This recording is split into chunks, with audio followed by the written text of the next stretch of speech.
Hello everyone, welcome to सीख study smartly. मैं हूं बलजिंदर सिंह, एक बार आप लोगों का फिर स्वागत कर रहा हूं। डियर फ्रेंड्स, आज के 10 सुपर क्वेश्चन सीरीज के अंदर आपको ऐसे क्वेश्चन मिलने वाले हैं जो paper two commerce unit wise series मैंने स्टार्ट की है, जिसके अंदर आपको यूनिट वाइज क्वेश्चन मैं टेलीग्राम पर भी दे रहा हूं और आपको उनकी एक्सप्लेनेशन वीडियो भी प्रोवाइड करने वाला हूं। तो ऐसे क्वेश्चन ही हमारे एग्जाम में आते हैं। 2 मार्क्स पक्के कर लो इस वीडियो को देख करके, ताकि आपको एग्जाम के अंदर किसी भी प्रकार की प्रॉब्लम ना आए, आप एग्जाम को अच्छे से अटेम्प्ट कर सको। तो स्टार्ट करते हैं। Equality in the country can be based brought through, मतलब किसके थ्रू हम प्राप्त कर सकते हैं इक्वालिटी को हमारी कंट्री के अंदर। देखो भाई, आपको पता है कि आपने सुना होगा फिजिकल पॉलिसी। फिजिकल पॉलिसी के अंदर दो चीजें होती हैं, एक होता है टैक्स होता है, एक होता है एक्सपेंडिचर होता है। मतलब एक इनकम होती है, इनकम कहां से कमाती है सरकार, टैक्स से कमाती है, और उन्हीं चीजों को इनकम जो कमाई होती है उनको क्या करती है, एक्सपेंडिचर रूप में खर्च करती है। अब टैक्स की बात करें तो टैक्स होते हैं दो तरीके के। टैक्स कौन कौन से दो तरीके के होते हैं? एक तो होता है डायरेक्ट टैक्स होता है, एक होता है इनडायरेक्ट टैक्स। डायरेक्ट टैक्स कौन सा होता है? प्रोग्रेसिव टैक्स जिसको बोला जाता है। ये तो प्रोग्रेसिव एक्सपेंडिचर है, लेकिन प्रोग्रेसिव जो टैक्स होता है, जो जैसे ही बंदे की इनकम बढ़ती रहती है, जिस तरीके से बंदा इंक्रीज करता रहता है अपनी इनकम, तो उसका जो टैक्स है उसके ऊपर लगाया जाता है डायरेक्ट तरीके से। उसी तरीके एक प्रोग्रेसिव एक्सपेंडिचर भी होते हैं, एक क्या होते हैं, रिग्रेसिव एक्सपेंडिचर भी होते हैं। उसके बाद बात करते हैं इनडायरेक्ट टैक्स होता है। इनडायरेक्ट टैक्स होता है जो मतलब किसी गुड्स के ऊपर लगाया जाता है, इनडायरेक्ट वे से लगाया जाता है, जो रिग्रेसिव नेचर का होता है। तो यहां पर भी दो तरीके के एक्सपेंडिचर बोले हैं जिनके द्वारा हमारी कंट्री क्या होती है, बिल्कुल इक्वालिटी में रहती है। गवर्नमेंट किस तरीके से करती है? देखो, यहां पर टैक्स की बात नहीं थी, यहां पर बहुत सारे बच्चों ने क्या कर रखा था, प्रोग्रेसिव एक्सपेंडिचर के ऊपर क्लिक कर रखा था। ठीक है, जो कि बिल्कुल गलत है। आपका प्रोग्रेसिव इसका आंसर नहीं है, इसका जो आंसर है रिग्रेसिव एक्सपेंडिचर है। रिग्रेसिव एक्सपेंडिचर कहते हैं कि गवर्नमेंट ऐसा करती है कि जो टैक्स है ना, इनडायरेक्ट वे से मतलब टैक्स वगैरह लगाती है, या डायरेक्टली वे से टैक्स वगैरह लगाती है, जिनकी पेमेंट ज्यादा होती है। मतलब जो ज्यादा अमीर है उनके ऊपर ज्यादा टैक्स लगेगा, जो ज्यादा गरीब है उनके ऊपर क्या होगा, कम टैक्स लगेगा या नाम मात्र ही टैक्स लगेगा। ठीक है, तो रिग्रेसिव एक्सपेंडिचर क्या होता है? ऐसे एक्सपेंडिचर जो सोशल वर्क के लिए किए जाते हैं, ऐसे एक्सपेंडिचर जो सोशल वेलफेयर के लिए किए जाते हैं। किनके द्वारा? गवर्नमेंट के द्वारा। ठीक है, गवर्नमेंट के द्वारा। ऐसे जो कि जैसे जो अमीर के बच्चे हैं वो अगर किसी अंग्रेजी स्कूल के अंदर पढ़ रहे हैं, ठीक है, प्राइवेट स्कूल के अंदर पढ़ रहे हैं, तो जो गरीब के बच्चे हैं उनके लिए भी गवर्नमेंट क्या करती है, अच्छे अच्छे गवर्नमेंट जो स्कूल हैं, कॉलेज हैं, उनको स्टैब्लिश करती है। ठीक है, उसी तरीके उनके ऊपर जो एक्सपेंडिचर किया जाता है वो रिग्रेसिव होता है। ठीक है, इनडायरेक्टली वे से आपको बहुत सारी चीजें गवर्नमेंट प्रोवाइड करती है और आपको दूसरों के इक्वल रखने की कोशिश करती है। जिस तरीके से आपको पता है, गरीबों को जो आपके डिपो होते हैं, ठीक है, डिपो के अंदर जहां से आपको चीनी मिलती है राशन कार्ड के ऊपर, या तेल वगैरह मिलता है, आटा वगैरह मिलता है, तो वो सारी की सारी चीजें इसके अंदर इंक्लूड की जाती हैं। वो आपके रिग्रेसिव एक्सपेंडिचर होते हैं जिनके द्वारा इक्वालिटी बनाकर रखी जाती है कि जो ज्यादा गरीब हैं वो ज्यादा गरीब ना हो जाएं, जो ज्यादा अमीर हैं वो ज्यादा अमीर ना हो जाएं। तो पहले क्वेश्चन का आंसर है वो ए आंसर बिल्कुल राइट था। उसके बाद बात करते हैं, which of the following is the capital receipt in the government budget. Government के बजट के अंदर जो कैपिटल रिसिप्ट्स होती हैं वो कहां से लेती है गवर्नमेंट? देखो, interest receipt on the loan, interest की रिसिप्ट पे कोई भी बंदा लोन नहीं देगा, गलत बात है। उसके बाद बात करते हैं borrowing of the government from public. भी कहां से पैसा इकट्ठा करती है? आपको पता है मॉनेटरी पॉलिसी और फिजिकल पॉलिसी के अंदर, मॉनेटरी पॉलिसी के अंदर क्या होता है कि आपके क्वालिटेटिव एंड क्वांटिटेटिव तरीके के क्या होते हैं, दो टेक्निक्स होती हैं, टूल होते हैं, जहां से गवर्नमेंट क्या करती है, पूरे का पूरा मॉनेटरी को हमारी इकोनॉमी के अंदर कंट्रोल करती है। तो यहां पर ब्रोविंग करती है, कहां से करती है गवर्नमेंट? पब्लिक से करती है। तो बी ऑप्शन यहां पर बिल्कुल ठीक है। तो कैपिटल जो आपकी रिसिप्ट होती है यहां से प्राप्त करती है। कैसे करती है प्राप्त? कि जब आपका क्या होता है, मार्केट ऑपरेशन सिस्टम होता है, जो जहां पर आपकी गवर्नमेंट सिक्योरिटीज होती हैं, गैर टैक्स वगैरह होती हैं, वो गवर्नमेंट क्या करती है, मार्केट के अंदर जब इन्फ्लेशन होता है तो बेच देती है उनको। ठीक है, बेच देती हैं तो लोगों से पैसा अपने पास इकट्ठा कर लेती हैं, तो इस तरीके से कंट्रोल होता रहता है और वहां से गवर्नमेंट अपने तरीके से फिर पैसे को लगाती है, ठीक है ना, अपने तरीके से बजट के अंदर इंक्लूड करके, और पैसे का क्या करती है, यूज करती है, पैसे को एक्सपेंडिचर करती है। इनकम टैक्स रिसिप्टें होती हैं भाई, लेकिन इतनी ज्यादा नहीं होती कि उनसे कैपिटल रिसिप्ट वगैरह यूज हो सके उनसे। तो ये, और डिविडेंड अंडरटेकन कहां से लेगी, पब्लिक सेक्टर अपने से पैसा थोड़ी इकट्ठा करती रहेगी, पब्लिक से पैसा इकट्ठा करेगी, जो पब्लिक की क्या होंगी, सेविंग्स होंगी, ठीक है ना, वहां से पैसा इकट्ठा करेगी। उसके बाद बात करते हैं which of the following is the greatest item of expenditure of the government India revenue. Revenue account क्या होता है, रेवेन्यू अकाउंट क्या होता है भाई, रेवेन्यू अकाउंट ऐसा अकाउंट है जहां से गवर्नमेंट को पैसा मिलता है, पैसा इकट्ठा करती है।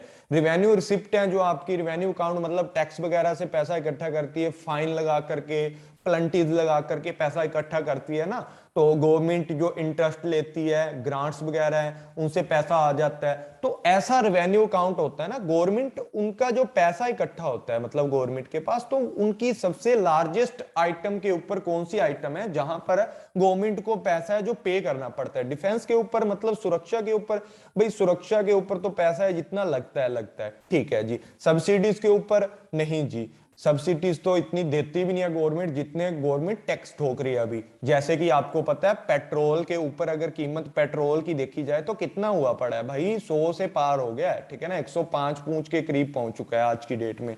उसके बाद बात करते हैं इंटरेस्ट पेमेंट, ये सबसे बड़ी बात है। बैलेंस ऑफ पेमेंट की जब बात करते हैं ना, तो आपको पता है कि बहुत सारी चीजें हैं जो इंडिया के अंदर बहुत ज्यादा कॉस्टली हैं और उनको फॉरेन से मंगवाते हैं, और फॉरेन से पूरे का पूरा जो भी उनका मतलब शिप इसके चार्जेस होते हैं सब कुछ डालकर भी इंडिया से हमें वो चीज बहुत कम प्राइस पर मिल जाती है। तो इंटरेस्ट पेमेंट की बात आती है जब हर बंदा क्या करता है, अपनी फायदे के लिए फॉरेन से चीजें इंपोर्ट करता है और गवर्नमेंट उनको रोक भी नहीं सकती, लीगली रूप से वो परचेज कर रहा होता है, उस टाइम पर बैलेंस ऑफ पेमेंट है धीरे धीरे हमारा बिगड़ने लग जाता है, क्योंकि हमारे इंपोर्ट ज्यादा हो जाते हैं और एक्सपोर्ट कम हो जाते हैं। उस टाइम पर इंटरेस्ट पेमेंट मतलब गवर्नमेंट को अपनी इंडिया की पब्लिक के अलावा भी बाहर के MIF हो गया या ठीक है वर्ल्ड बैंक हो गया या दूसरे देशों की सरकारों से क्या लेना पड़ता है, लोन लेना पड़ता है, ठीक है, किसके लिए, बैलेंस ऑफ पेमेंट को ठीक करने के लिए।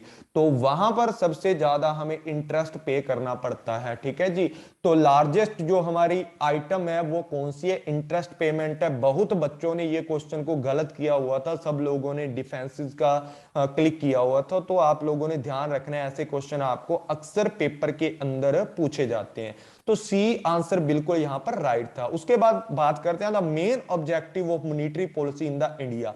इंडिया के अंदर मॉनेटरी पॉलिसी किस तरीके से काम करती है भाई, देखो स्टेबिलिटी सबके अंदर है, ठीक है, मॉनेटरी की स्टेबिलिटी है, अचीवमेंट स्टेबिलिटी। स्टेबिलिटी का मतलब है जब मॉनेटरी की बात करते हैं तो मॉनेटरी की स्टेबिलिटी है, सबके जितने भी ऑप्शन है सबके अंदर स्टेबिलिटी दिया हुआ है। अब ओवरऑल मॉनेटरी की बात करते हैं, अरे भाई स्टेबिलिटी तो स्टेबिलिटी है ना, ओवरऑल ही करेगी, अगर पॉलिसी बनाई है तो ओवरऑल के लिए बनाई होगी। रिड्यूस पॉवर्टी, पॉवर्टी की बात करते हैं, गरीबी को दूर करना, भाई कुछ हद तक मॉनेटरी पॉलिसी है गरीबी को दूर करती है, अगर ये अच्छे तरीके से मॉनेटरी को स्टेबल करती है, साथ में अगर ये ग्रोथ करती है। देखो हर एक कंट्री के अंदर बहुत सारी अलग अलग पॉलिसियां बनती हैं, अलग अलग रूल रेगुलेशन बनते हैं, और जितनी भी पॉलिसी हमारी इंडिया के अंदर बनती है ना, पॉलिसी का काम क्या होता है, पॉलिसी का काम होता है कि हमारा जो देश है ना, जो हमारी कंट्री है, पूरे देश की जितनी भी इकोनॉमी है ना वो ज्यादा से ज्यादा क्या करे, ग्रोथ करे, उसके लिए बनाई जाती है पॉलिसी और जो आपके रूल रेगुलेशन है, ठीक है, ताकि कंट्रोल में रहे हमारी कंट्री और इसको ज्यादा से ज्यादा जो आपका जीडीपी है, ठीक है, ग्रोस डोमेस्टिक प्रोडक्ट है, वो आपका इंक्रीज हो, ठीक है, आपकी ग्रोथ हो, ओवरऑल ग्रोथ हो। स्टेबिलिटी के साथ साथ आपकी ओवरऑल ग्रोथ भी मॉनेटरी पॉलिसी करती है, तो आपका सी आंसर बिल्कुल राइट है। आंसर तो ये भी ठीक है, जो मोस्ट है, जो मेन ऑब्जेक्टिव है जो आपका मॉनेटरी पॉलिसी का, ग्रोथ एंड स्टेबिलिटी होता है। और बहुत सारे बच्चों ने रिड्यूस पॉवर्टी के ऊपर क्लिक कर रखा था भाई, तो ध्यान से आप लोग पढ़ा करो, ठीक है जी। ऐसा लगा लो कि 1200 लोगों में से सिर्फ और सिर्फ 30% लोगों ने सिर्फ ये ग्रोथ वाला पे क्लिक किया हुआ है, ठीक है। बाकी सब लोगों ने इसके और इसके ऊपर क्लिक किया हुआ है, और 5-4% में नन ऑफ दीज भी क्लिक किया हुआ है। अब स्टार्ट करते हैं नेक्स्ट क्वेश्चन। देखो, FRBMA स्टैंड्स करती है किसके तरीके से, इसकी फुल फॉर्म बतानी थी। Foreign regulation board management act है, physical responsibility and budget management act है, फिजिकल रेगुलेशन एंड बजट जो मैनेजमेंट एक्ट है, या physical research board management act है। तो इसकी जो राइट फुल फॉर्म थी, बहुत ही कम लोगों ने इसका आंसर दिया हुआ था, 20% लोगों ने इसका आंसर दिया हुआ था। कितने लोगों में से? 1500 लोगों में से। तो आप भी भाई टेलीग्राम का मैं आपको लिंक दे दूंगा, आप डेली वाइज वहां जाकर के मेरे टेलीग्राम के ऊपर आपको बहुत सारी पोल्स मिलेंगी, बहुत सारे क्विज मिलेंगे, तो वहां जाकर के अपने पेपर को क्या कर सकते हो, स्ट्रॉन्ग कर सकते हो डेली वाइज क्विज करके। तो बी ऑप्शन बिल्कुल राइट था, physical responsibility and budget management act इसको बोला जाता है, FRBMA को। तो इसको अपनी कॉपी पे नोट कर ली, इंपॉर्टेंट क्वेश्चन ये बनता है। उसके बाद बात करते हैं export of machinery record on the. देखो, जब बात करते हैं किसकी, एक्सपोर्ट इंपोर्ट की, ठीक है, तो हमारे दिमाग में आता है एक्सपोर्ट इंपोर्ट की पॉलिसी या बैलेंस ऑफ पेमेंट आता है। तो बैलेंस ऑफ पेमेंट के अंदर दो चीजें होती हैं, एक होता है करंट अकाउंट और एक होता है कैपिटल अकाउंट, ठीक है। कैपिटल अकाउंट के अंदर क्या क्या चीजें आती हैं, आपकी इन्वेस्टमेंट आती हैं, जो दो तरीके की होती हैं। कौन कौन सी होती हैं? FDI और एक पोर्टफोलियो इन्वेस्टमेंट।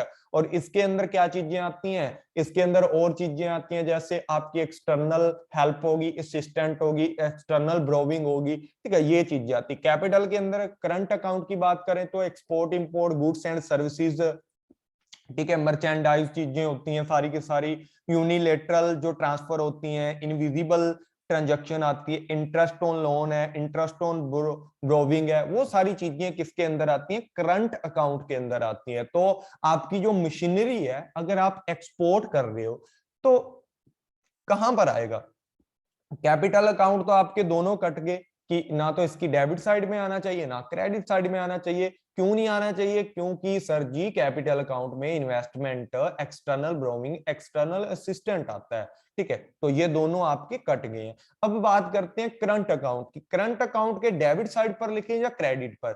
अब देखो, एक्सपोर्ट कर रहे हो किसी चीज का, एक्सपोर्ट कर रहे हो तो मतलब आपके यहां से गुड्स जा रही हैं, या आपके यहां से जो मशीन है वो जा रही है, तो वहां से क्या आ रहा है? वहां से आपको पैसा आ रहा है। क्या आ रहा है भाई? पैसा आ रहा है भाई, ठीक है, पैसा आ रहा है। तो पैसा आने से क्या होगा? इनफ्लो होगा।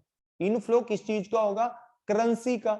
और जब करेंसी का इनफ्लो होगा तो वो किस साइड पर आता है? वो हमेशा क्रेडिट साइड पर आता है। आपने देखा है कि आपके अकाउंट में इतने पैसे क्रेडिट कर दिए गए हैं, आपको मैसेज भी आता है कि आपके अकाउंट में इतने पैसे ट्रांसफर कर दिए गए हैं, आपके अकाउंट में ये हो गया, आपको इतने रिसीव हुए हैं। तो वो कहां पर आता है? आपका credit side of the current account आता है। और डेबिट साइड, जब आपकी किसी भी तरीके की पेमेंट होती है, आपके आउटफ्लो होता है ना, आउटफ्लो होता है, वो सारा का सारा कहां जाता है? डेबिट साइड जाता है। तो सी आंसर बिल्कुल यहां पर राइट था। उसके बाद बात करते हैं gift and remittances. Gift and remittances क्या होती हैं? देखो भी, जो आपके गिफ्ट्स होते हैं, जब आप किसी भी तरीके के गिफ्ट्स वगैरह खरीदते हो ना, या आप देते हो, चलो वो आपकी क्या होती है? हमेशा यूनिलेटरल क्या होती है? रिसिप्ट होती है या पेमेंट होती है। तो अब एक बात बताओ कि जब आप किसी को गिफ्ट वगैरह देते हो, उनसे पैसे थोड़ी मांगते हो किसी भी तरीके के, ठीक है ना। जो आप रेमिटेंसीज हैं या किसी को भेजते हो, भेजी हुई रकम को बोला जाता है रेमिटेंसीज, या किसी का जो भी प्रेषण वगैरह किया जाता है उसके लिए भेजा जाता है। तो आपका gift and remittances to abroad, ठीक है ना। अबोर्ड मतलब आपने फॉरेन के अंदर, अबोर्ड के अंदर भेजा हुआ है। जो पैसा आपने खुद के पास था वो आपने दूसरे के अकाउंट में भेज दिया। जैसे आपका कोई भाई बंधु कनाडा में, अमेरिका में बैठा, तो आपने यहां से जो पेमेंट की है वो चीज है, तो वो कहां पर आएगी? कैपिटल अकाउंट में आएगी या करंट अकाउंट में आएगी? ये आप मुझे बता दो। यहां पर बात एक और ध्यान में रखनी है आपको कि यहां पर गिफ्ट की बात हो रही है, कि आपने गिफ्ट भेजा ना कि पैसे भेजे हैं। पैसे वगैरह भेजी होती तो अलग बात है, ठीक है, उसकी सेंस अलग हो जाती है थोड़ी सी, वो भी आपका रहेगा तो सेम ही। लेकिन यहाँ पर गिफ्ट की बात की है कि आपने गिफ्ट किसी को भेजा है, तो गिफ्ट भेजा तो वो यूनिलेटरल रिसिप्ट या आपकी यूनिलेटरल पेमेंट होगी, ठीक है। वो कहां पर आनी चाहिए आपकी, देखो कैपिटल अकाउंट तो कट जाएगा यहाँ पर भी। यहाँ पर है जो चीज आपकी जेब से निकलकर चली गई, मतलब डेबिट हो चुकी है वो चीज, debit side of the current account आ जाएगा। पीछे वाला क्या था, क्रेडिट था कि आपने एक्सपोर्ट किया, इनफ्लो है। यहां पर आउटफ्लो हो चुका है, पैसा जेब में से आउट हो चुका है और दूसरे के पास गिफ्ट चला गया, पैसे भी गए और गिफ्ट भी गया, कुछ भी आपको नहीं मिला, ठीक है। तो वो सारे का सारा debit side of current account आएगा। जिस तरीके से जो आपका करंट अकाउंट बैलेंस होता है, इसके अंदर क्या होता है, यूनिलेटरल रिसिप्ट होती है। अगर आपको गिफ्ट मिला होता तो वो आता आपका कहां पर, credit side of current account. अगर आपने गिफ्ट के लिए पेमेंट की है तो वो डेबिट अकाउंट में आएगा, आपने यूनिलेटरल वन साइड पेमेंट करके आप लोगों ने दूसरों को गिफ्ट दिया है। तो याद रखना है कि gift and remittances to abroad कहां पर आएंगी, debit side of current account, ये आप लोगों ने याद रखना है, ठीक है। उसके बाद बात करते हैं यहाँ पर द मेजरमेंट ऑफ, किस तरीके से मेजरमेंट किया जाता है बैलेंस ऑफ पेमेंट का, जो घाटा होता है, डेफिसिट होता है, किस तरीके से किया जाता है। कैपिटल अकाउंट ट्रांजैक्शन है, ये तो दोनों की दोनों मतलब ट्रांजैक्शन वगैरह है, मतलब आ जाती हैं, लेकिन ट्रांजैक्शन वाला इस तरीके की फॉर्म में आपको क्वेश्चन नहीं मिलने वाला, मतलब अकाउंट नहीं लिखा होगा या उसकी ट्रांजैक्शन नहीं लिखी होंगी, ट्रांजैक्शन के नाम दिए होंगे। तो यहां पर बात करते हैं कि डेफिसिट किससे होता है, ऑटो जो नोमस आपकी ट्रांजैक्शन होती है। ऑटोनोमस ट्रांजैक्शन कौन कौन सी होती है सर जी, ऑटोनोमस ट्रांजैक्शन ऐसी ट्रांजैक्शन होती हैं जिसका किसी भी बंदे को, प्राइवेट पर्सन को किसी भी तरीके का फर्क नहीं पड़ता। दूसरा, ऑटोनोमस जो ट्रांजैक्शन होती है, इनके ऊपर मैंने वीडियो बना रखी है, आपको डिस्क्रिप्शन में लिंक मिल जाएगा। इनको बोला जाता है अबव द लाइन आइटम, ठीक है, अबव द लाइन आइटम इनको बोला जाता है, ये आप लोगों ने याद रखना है। और अकोमोडेटिंग है, ये बिलो द लाइन आइटम होती हैं। और इसके अंदर क्या होता है, आपका डेफिसिट भी हो सकता है ये, और आपका क्या होता है, सरप्लस भी हो सकता है।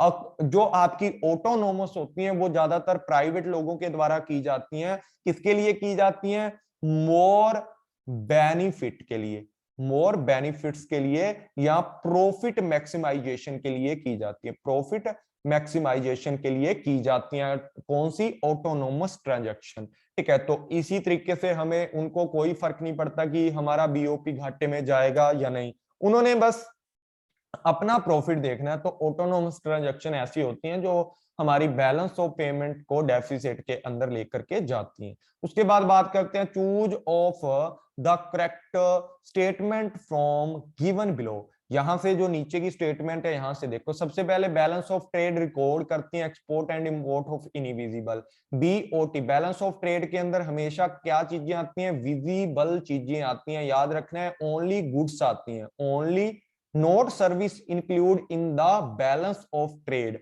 ओनली गुड्स को इंक्लूड किया जाता है, ये बात आप लोगों को याद रखनी है। A surplus in the BOT can be decipher in the, मतलब डेफिशिएट इन द बीओपी, बिल्कुल नहीं भाई, इसका कोई भी इफेक्ट नहीं पड़ता हमारे बीओपी पर। ये हमारा क्या हो, ज्यादा हो कम हो, किसी भी तरीके का यहाँ पर किसी भी तरीके का इफेक्ट नहीं पड़ता। Import of machinery will be record in the capital account of, अरे भाई इंपोर्ट की जाती है जब मशीनरी वगैरह, मैंने पीछे करवाया आपको एक क्वेश्चन, ये रहा, एक्सपोर्ट इंपोर्ट किया जाता है तो करंट अकाउंट आता है, कैपिटल अकाउंट दोनों हमारे कार्ड दिए जाते हैं। कैपिटल अकाउंट में क्या आता है, इन्वेस्टमेंट वगैरह चीजें आती हैं, तो कैपिटल अकाउंट के अंदर ये चीजें नहीं आएंगी। तो import and export of machinery है, चाहे गुड्स है चाहे सर्विसेज है, वो कहां पर आना चाहिए, करंट अकाउंट के अंदर आना चाहिए। Accommodating item are the record in the capital account of the balance of payment, बिल्कुल सही बात है कि अकोमोडेटिंग क्या होती है, ऑटोनोमस के अंदर जो डिसइक्विलिब्रियम आ जाता है उसको एडजस्टमेंट करने के लिए अकोमोडेटिंग आइटम्स का यूज किया जाता है। उनका यूज करके क्या किया जाता है, बैलेंस ऑफ पेमेंट को क्या किया जाता है, करंट अकाउंट का यूज करके बैलेंस ऑफ पेमेंट को इक्विलिब्रियम के अंदर लेकर आया जाता है। उसके बाद बात करते हैं लास्ट क्वेश्चन की हमारी। जो लास्ट क्वेश्चन है dash is the different between value of good sold to rest of the world and value of good import from rest of the world. देखो यहाँ पर गुड्स की बात की गई है। देखो गुड्स की बात की गई है। गुड्स क्या होती है यहाँ पर? ओनली जो विजिबल चीजें होती हैं। विजिबल चीजें कौन सी होती हैं? जो फिजिकल रूप में है, जिनको टच करके देखा जा सकता है, वो सारी चीजें इसके अंदर आती हैं। बैलेंस ऑफ पेमेंट के अंदर क्या आता है? करंट अकाउंट आता है और जो आपका कैपिटल अकाउंट है, दोनों को इंक्लूड किया जाता है। दोनों का पूरा जो ट्रांजैक्शन होती है बैलेंस ऑफ पेमेंट के अंदर इंक्लूड की जाती है। बैलेंस ऑफ ट्रेड क्या होता है? जिसके अंदर ओनली गुड्स को इंक्लूड किया जाता है। गुड्स को इंक्लूड किया जाता है, ओनली गुड्स को इंक्लूड किया जाता है। याद रखना बैलेंस ऑफ ट्रेड के अंदर नोट सर्विस, ठीक है ना, सर्विस को इंक्लूड नहीं किया जाता। किसके अंदर? बैलेंस ऑफ ट्रेड के अंदर। बैलेंस ऑफ करंट के अंदर गुड्स एंड सर्विसेज दोनों को इंक्लूड किया जाता है, ठीक है, गुड्स एंड सर्विसेज दोनों को इंक्लूड किया जाता है balance of current account. Balance of capital के अंदर आपको पता है गुड्स एंड सर्विसेज प्लस आपकी जो इन्वेस्टमेंट होती है, जो आपकी एक्सटर्नल ब्रोविंग होती है, जो आपकी एक्सटर्नल असिस्टेंट होती हैं, जितने भी आपके लेन देन होते हैं किसके, जो आपकी इन्वेस्टमेंट के, वो कैपिटल अकाउंट में आता है। तो इसका option number B is the right option है। आई होप कि आपको ये क्वेश्चन बिल्कुल अच्छे लगे होंगे। डियर फ्रेंड्स, अगर क्वेश्चन अच्छे लगे हैं तो इसी तरीके में आपके साथ वीडियो कंटिन्यू लेकर आता रहूंगा। तो ज्यादा से ज्यादा कमेंट शेयर जरूर करना, अपने फ्रेंड्स के साथ शेयर करना और कमेंट करके बताना कि आपको कौन से क्वेश्चंस के अंदर प्रॉब्लम है। उसी तरीके के क्वेश्चन, उसी यूनिट के क्वेश्चन लेकर के आऊंगा। तो thank you all friends, take care, bye bye.